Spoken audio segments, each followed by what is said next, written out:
My name is Carlos Alvarado, and I will be persuading you that teachers should receive higher salaries. And the issue here is this. A highly qualified man or woman who holds down a job with serious responsibilities in a comprehensive school and is paid approximately $40,000 a year for it, only a fool could make the case that he or she is adequately paid. You should not go into the education field if you are in it for the money. And I have a video of a potential leader that can emphasize my point even greater. We know what needs to be done. We know if we build new schools with internet and computers and supplies, and if we invest in early childhood education so that every child is prepared when they show up to school, because too many of our children are already behind when they start.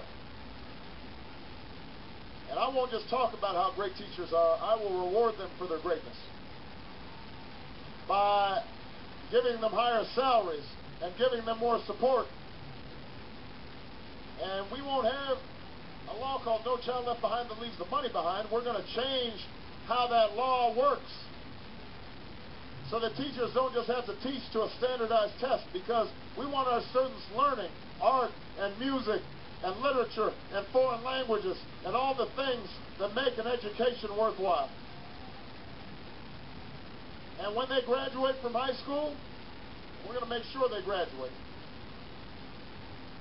And we want to make sure that college is affordable for every young person in America.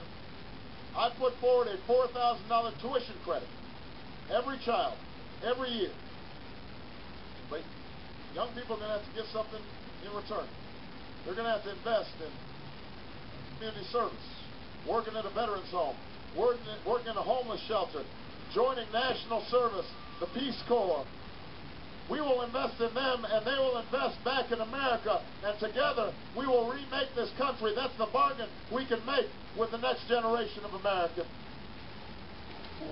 Without teachers, doctors, lawyers, engineers would have no form of existence.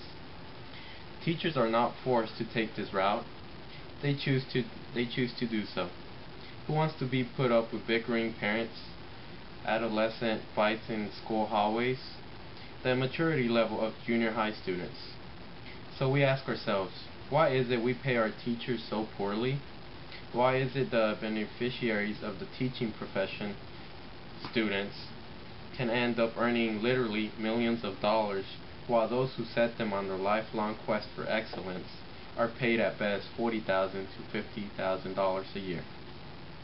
According to Teachers Today publishings, elementary and secondary teachers earn less in 1998 than workers in other professions with bachelor's degrees.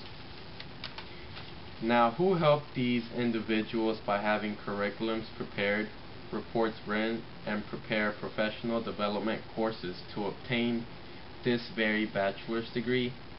Teachers, professors. People, this reasoning is wrong on so many levels. In order to ensure that no child is left behind, as proposed to law by Bush himself, it is sheer hard work that requires considerable skill on the part of their teacher in diplomacy, psychology, communications, and intellect. Another point, teachers is one profession where the customer likes to give the service provider the benefit of his or her limited understanding or knowledge. We do not badger our accountant or insist our teachers to stand and listen to our views on education or what should be done for our child. The National Center for Education Statistics found that 48% of teachers quit in 2001 because of poor salary or benefits. Have we thought of the morality of the situation we have in our society, where professional athletes receive ridiculous amounts of money for dribbling a ball across a court? Yes, that is talent, but teachers earn so little for giving us knowledge and have the capacity to advance materially, intellectually, and emotionally in life. According to an Economic Policy Institute study, teachers' inflation-adjusted wages have risen by less than 1% since 1996.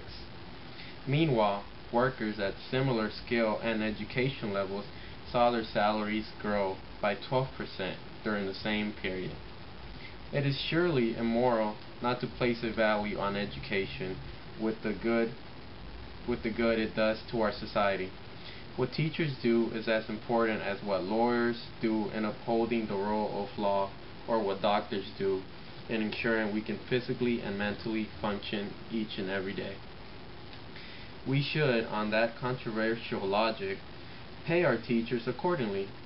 To not do so devalues fundamentally the role and importance of education.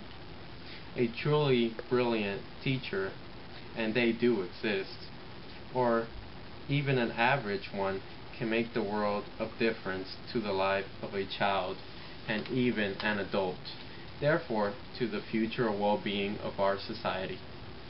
Every day, when teachers walk into their classroom, they have on their shoulders an immense responsibility and the power to mold the minds of students.